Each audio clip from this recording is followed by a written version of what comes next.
Okey, Assalamualaikum. Hari ni kita ada sebiji S-Max V3. Baru 221 kilo.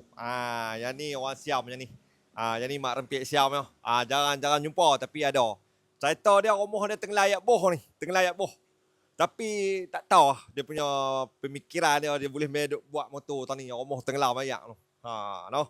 Okey, lah ni kita nak interview dia. Macam mana dia punya boleh fikir ayak boh rumah tu dia boleh meduk buat motor tadi. Okey.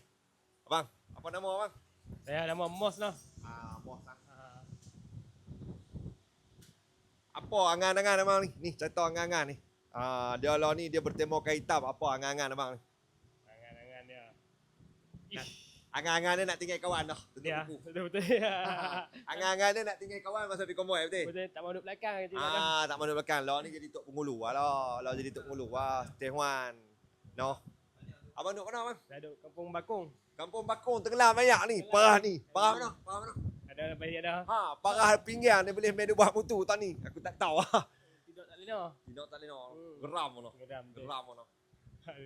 Hampa tengoklah ni. Kira ayak boh pun dia sanggup main buat motor ni abang. Kata-kata dekat geng-geng Siam ah.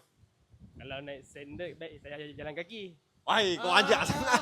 Kau ajak sangat. Kalau naik teknik baik jalan kaki tau. Betul. Abang kena tak abang balik lagi abang kena beli baju klip tu. Depa tembok lagi. No. Aduh. Okey. Apa kawan-kawan lain ada tak naik S-Max? Ada lagi 4 biji tau. Kena jarum noh. Betul. Kena confirm noh. Confirm. Jarum noh.